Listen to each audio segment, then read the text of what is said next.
Hey everyone, welcome back. Today we're going to be looking at uh, what happens when someone who drinks heavily suddenly stops. Yeah. It's called alcohol withdrawal, and it can be a lot more intense than just, Hi. a rough morning after. Definitely more than just a headache. Right. And we're talking about Yeah. way more than just a headache. It's not just physical either. Right. Alcohol withdrawal, it involves a really fascinating interplay between like your brain chemistry and your body's reaction to suddenly not having alcohol anymore. Yeah, we're going to break all of that down today with help from this article from Rolling Hills Recovery Center. Okay. And it was published today, December 2nd, 2024. Oh, very recent. Yeah, so it's hot off the press. Yeah. It was written by a mental health writer and an addiction expert, so Great thing. we're working with good information here. Solid information is definitely key with a topic like this. I think it's really important to understand the difference between a hangover and full-blown alcohol withdrawal syndrome, or AWS for short. AWS. Got it. Yeah. So let's start there. I think most people have heard of a hangover, Right. maybe even experienced one or two in their time. Probably more than a few. Right, for All some of of those. us. But how is that different from AWS? How does our brain play a role in all of this? Okay, so a hangover is like your body's giving you a slap on the wrist after you overload it with alcohol. Okay. The nausea, headache, fatigue. It's mostly caused by dehydration and the alcohol just irritating your system. Like your body's like, too much, too much. Exactly. Hitting that too much alarm bell. Yeah. AWS is a whole other situation. It's not just a temporary reaction to like one night of drinking. It's really how your body reacts when you cut off the alcohol after it's become dependent on it. Got it.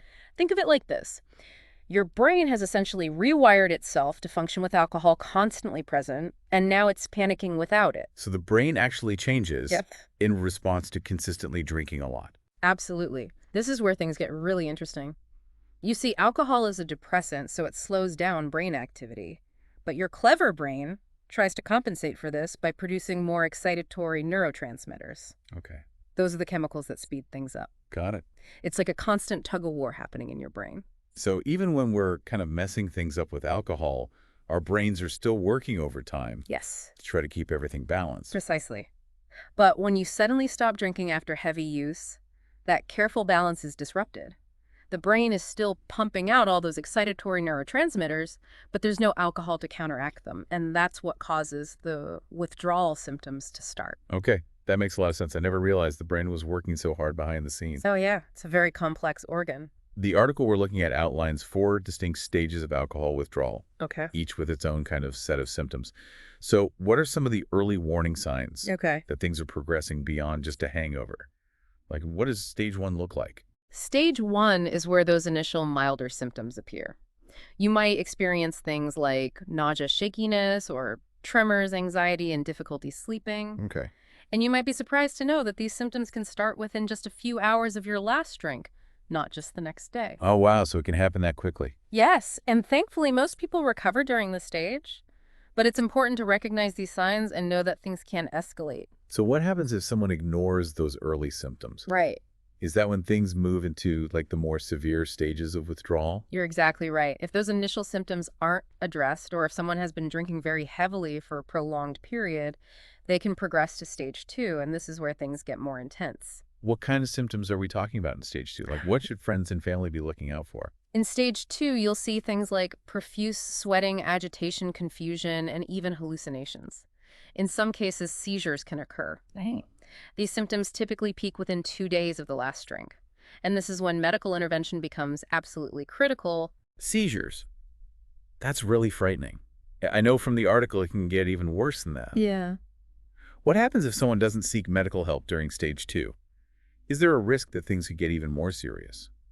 Unfortunately, yes. Stage 3 is where things can become life-threatening. This is the stage known as delirium tremens, or DTs for short. DTs, that sounds serious. Yeah. What are the hallmarks of this stage? It's marked by extreme mood swings, very high fever, severe agitation and disorientation, and vivid hallucinations. This is a true medical emergency and requires immediate attention. It can be, yeah. Sounds terrifying. And the article mentioned that DTs can be fatal in some cases. That's right. The fatality rate for untreated DTs can be as high as 25%, and it affects up to half the people who experience seizures during withdrawal. It's a stark reminder that alcohol withdrawal is not something to take lightly. Definitely a stark reminder of why seeking medical help is so important. It's not a sign of weakness, it's about getting the right support when you need it most. Absolutely. There's no shame in asking for help, especially with something as serious as this. Medical professionals are there to help people navigate this process safely. They can monitor withdrawal, manage the symptoms, and provide the support needed to make the transition as comfortable as possible. So far, we talked about the first three stages of alcohol withdrawal, which sound incredibly intense, especially stage 3 with delirium tremens. Right. But the article also mentioned a fourth stage, something called post-acute withdrawal syndrome, Yeah, or not PAW. worse. What exactly is PAWS, and how is it different from the first three stages we've discussed? PODWS is kind of like the long hangover. It's the stage where even after the acute withdrawal phase is over, people still experience lingering symptoms. Okay. Think fatigue, anxiety, dizziness, problems sleeping, and even really strong cravings for alcohol. It sounds like even after getting through the worst of the withdrawal, there's still a long road to recovery. How long can PAW-WS last? It's different for everyone, but POWS can last for weeks, sometimes even months after someone stops drinking. It really highlights that recovery isn't just about getting through the initial detox, but also supporting people through those longer-term challenges. Yeah, it makes you realize that even when someone isn't physically dependent on alcohol anymore, there can still be so much they're dealing with. Wow, absolutely. So if someone is going through alcohol withdrawal, what kind of support and treatment is available to help them navigate this entire process, including PAW? There are a lot of different options depending on how severe the withdrawal is and what the individual needs. Medication can be incredibly helpful in managing things like anxiety and tremors, and it can also reduce the risk of seizures during withdrawal. One example is benzodiazepines, which are often used to help people through the acute phase. So medication can really play a key role in managing those really intense physical symptoms, especially during those first few days. Exactly. But we can't forget about the toll that heavy drinking takes on the body in general. Nutritional support is also crucial because alcohol often leads to vitamin deficiencies. Right. I remember reading in the article that heavy alcohol use can really deplete essential nutrients. So what does nutritional support look like during alcohol withdrawal? It might involve things like vitamin supplements, especially B vitamins, which are often depleted in people who drink heavily. In some cases, people might need intravenous fluids and electrolytes if they're severely dehydrated or malnourished. It sounds like there's a really big focus on getting the body back on track physically. Hmm. What about the psychological aspects of alcohol withdrawal and recovery? You mentioned anxiety and cravings, which are definitely mental and emotional challenges. How do we address those?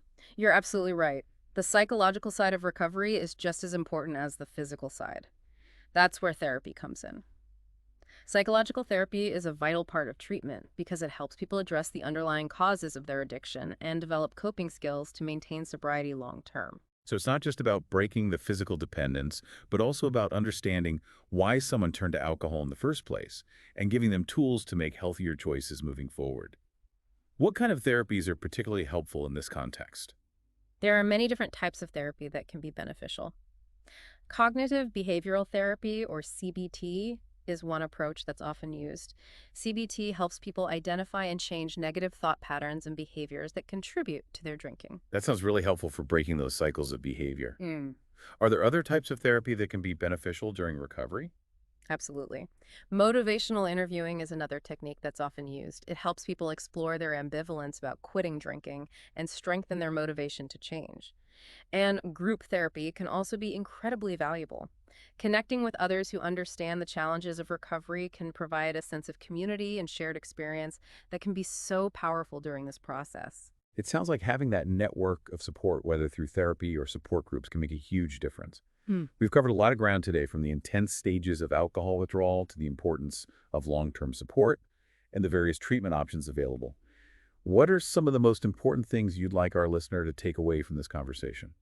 I think one of the most important takeaways is that alcohol withdrawal is a serious condition that shouldn't be taken lightly. It's not just a bad hangover, it's a physiological response to the absence of alcohol after dependence has developed. And it's crucial to understand that it can range from mild to life-threatening, And seeking medical help is absolutely essential for managing withdrawal symptoms safely and effectively. I completely agree. It's about taking those symptoms seriously, understanding the risks, and getting the right support. And I think it's also important to remember that recovery is a journey, not a destination.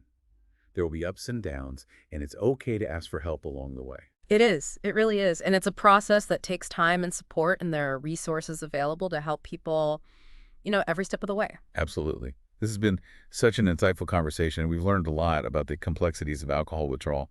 Hmm. But before we wrap up, I want to kind of circle back to something you mentioned earlier about PODOVIS. Okay. You said it can last for weeks or even months Right. after someone stops drinking. Yeah. What are the broader societal implications of that? That's a great question. It really challenges us to think about how we as a society support people in recovery from alcohol dependence. If someone is battling fatigue, anxiety, sleep problems, and intense cravings for weeks or months, it's going to impact every area of their life, their work, their relationships, their mental health. It makes you realize that the support can't just stop after the initial detox phase. Exactly. The effects of alcohol dependence can linger for a long time, and people need ongoing understanding and support Right. to truly recover. Absolutely. We need to be more aware of the challenges of PODWS and advocate for better resources and support systems for people in recovery. That might include things like flexible work arrangements, accessible mental health care, and a greater understanding from friends, family, and employers. It sounds like we need to shift our perspective from thinking of recovery as like a quick fix to recognizing it as a long-term process that requires ongoing support and understanding. I couldn't agree more, and I think that's a powerful message to leave our listeners with today. Well said. We've covered a lot of ground in this deep dive, but we hope you've gained a better understanding of the complexities of alcohol withdrawal and the importance of seeking help and providing support. If you or someone you know is struggling with alcohol dependence, please remember that recovery is possible and there are resources available to help every step of the way. Thanks for joining us today, and we'll see you next time.